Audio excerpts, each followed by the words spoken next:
Computer में Excel open करने के लिए या तो आप यहाँ नीचे सर्च बॉक्स में एक्सेल टाइप करके ओपन पर क्लिक कीजिए, या फिर आप स्टार्ट मेन्यू में एक्सेल को चुनकर यहाँ से भी उसे ओपन कर सकते हैं।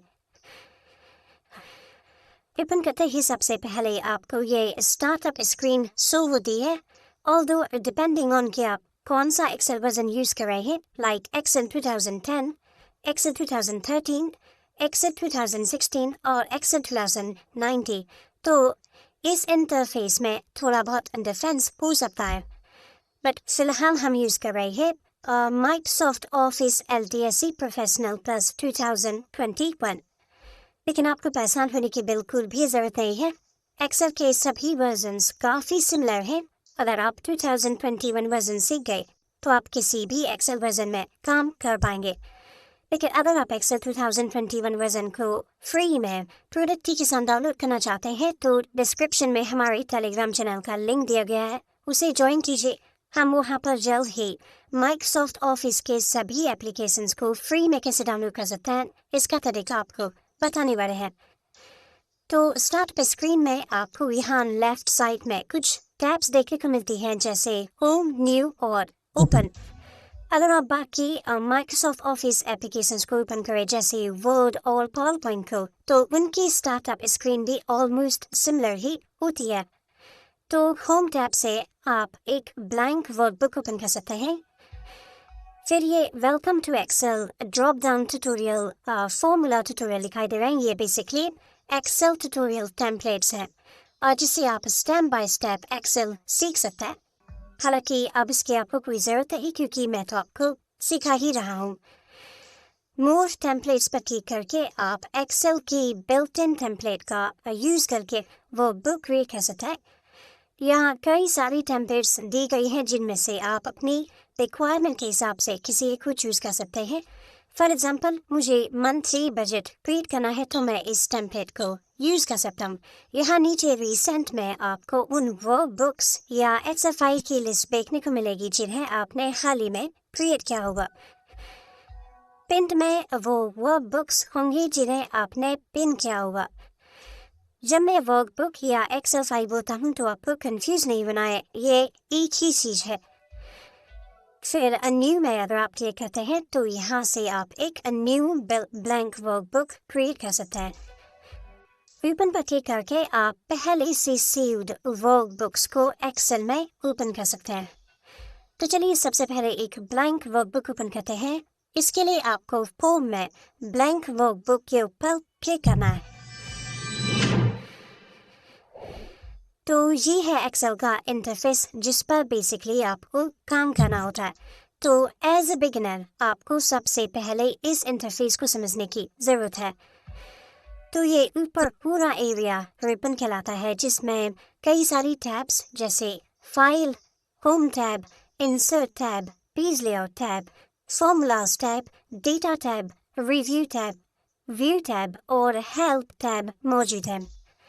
प्रत्येक टैब के अंदर उससे रिलेटेड कमांड्स हैं जो कई ग्रुप्स में डिवाइडेड है, जैसे कॉपी कट पेस्ट करने की कमांड्स क्लिपबोर्ड ग्रुप के अंदर है, और फॉन्ट चेंज करने, फॉन्ट का साइज बढ़ाने या घटाने, टेक्स्ट को बोल्ड, इटैलिक और अंडरलाइन करने से रिलेटेड कमांड्स फॉन्ट ग्रुप के अंदर है। ऐसे ही हर टैब के अंदर सिमिलर कमांड्स को एक ग्रुप के अंदर रखा गया है। तो ऊपर ये क्विक एक्सेस टूल बार है जिसे आप कस्टमाइज करके ऐसी कमांड्स को यहाँ ऐड कर सकते हैं जिनकी आपको एक्सेल में काम करते वक्त सबसे अधिक ज़रूरत पड़ती है।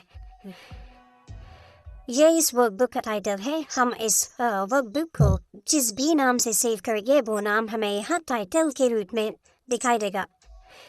ये माइक्रोसॉफ्ट सर्च फीचर है जिससे आप इन टैब्स के अंदर मौजूद किसी भी कमांड को सर्च करके एक्सेस कर सकते हैं।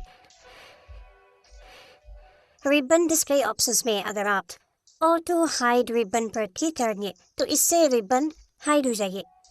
फिर से रिबन डिस्प्ले ऑप्शंस पर क्लिक कीजिए और फिर शो टैब्स एंड कमांड्स पर क्लिक कीजिए, रिबन शो होने लगेगी।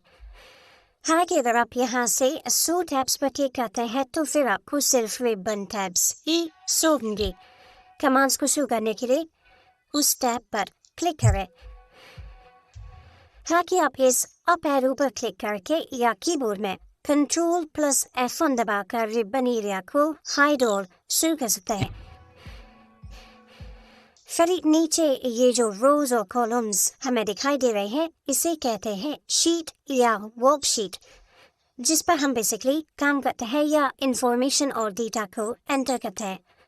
अगर कोई स्प्रेडशीट बोलता है तो उसका मतलब भी शीट या वर्कशीट से ही है, तो आपको शीट, वर्कशीट या स्प्रेडशीट में कंफ्यूज नहीं होना है, ये तीनों एक ही है। स्प्रेडशीट में कॉलम्स के लिए लेटर्स असाइन किए गए हैं, जैसे A, B, C, D, E, F and so on। तो ये जो लेटर्स है ये किसकी पहचान कर रहे हैं? कॉलम्स की। और ये नंबर्स 1, 2, 3, 4, 5 एंड सो ऑन, ये किसको आइडेंटिफाई कर रही है? रोज को। तो ये आपको अच्छे से समझ लेना है कि ABCD कॉलम्स के लिए है और 1, 2, 3, 4 रोज के लिए है। कई लोग पूछते हैं कि सर एक एक्सेल वर्कशीट में कितने रोज या कॉलम्स होते हैं? तो रोज होती है 10,48,576 और कॉलम्स होते हैं 16,384। और लोग हाँ ये मुझे भी नहीं बताता, मैंने खुद गूगल सर्च किया है, so it's not a big deal. अब वर्कशीट में आपको ये जो रेक्टेंगुलर बॉक्स दिखाई दे रहे हैं, इन्हें कहते हैं सेल। पर अगर आप ये सोच रहे हैं कि सेल, अभी तो आप कह रहे थे कि रोज और कॉलम्स हैं, तो मैं आपको बता दूं रोज और कॉलम्स मिलकर ही सेल बनाते हैं और फिर ये सभी सेल्स मिलकर वर्कशीट बनाते हैं। तो ये एक वर्कशीट है, इसलिए ध्यान देखिए नीचे लिखा हुआ है शीट 1। उसके आगे ये जो प्लस आइकन है, इस पर अगर आप क्लिक करेंगे तो आप एक न्यू शीट इंसर्ट कर पाएंगे। ऐसे ही आप अपनी रिक्वायरमेंट के हिसाब से मल्टीपल शीट्स इंसर्ट कर सकते हैं। इसके अलावा अगर आप यहाँ होम टैब में सेल्स ग्रुप में इंसर्ट कमांड पर क्लिक करें और फिर इंसर्ट शीट पर क्लिक करें, तो भी आप एक न्यू शीट इंसर्ट कर पाएंगे। अब अगर किसी शीट को डिलीट करना है तो उसके ऊपर राइट क्लिक कीजिए और यहाँ से डिलीट पर क्लिक कीजिए। इसके अलावा आप सेल्स ग्रुप में डिलीट ऑप्शन पर क्लिक करके और फिर डिलीट शीट पर क्लिक करके भी शीट को डिलीट कर सकते हैं। अगर आपको किसी शीट के नेम को चेंज करना है तो सिंपली उस पर डबल क्लिक कीजिए और फिर वो नाम टाइप कीजिए जो आप उस शीट का रखना चाहते हैं। एक और कॉमन एक्सेल टर्मिनोलॉजी आपने सुनी होगी, वर्कबुक। ये बेसिकली आपकी एक्सेल फाइल का ही दूसरा नाम है। अब एक एक्सेल फाइल में कितनी भी वर्कशीट हो सकती है, तो इसीलिए फिर हम एक या उससे अधिक वर्कशीट के समूह को वर्कबुक कहते हैं। तो जो बेसिक एक्सेल टर्मिनोलॉजी मैं आपको बता रहा हूँ, उन्हें आपको अच्छे से समझ लेना है, क्योंकि एक्सेल में काम करते समय आप बार बार इन टर्मिनोलॉजी का यूज करने वाले हैं। तो वर्कशीट में प्रत्येक सेल का एक सेल नंबर भी होता है, या जिसे हम सेल एड्रेस भी कहते हैं। जैसे अभी ये सेल सेलेक्ट है तो इसका सेल नंबर हमें यहाँ ऊपर नेम बॉक्स में शो रहा है D6। अब ये सेल नंबर इसे कैसे मिला? तो अगर आप देखें ये सेल मौजूद है D कॉलम में और 6 नंबर की रो में, इसीलिए इसका सेल नंबर है D6। ऐसे ही ईच सेल वर्कशीट के किस कॉलम और रो में मौजूद है उसका सेल नंबर डिसाइड होता है।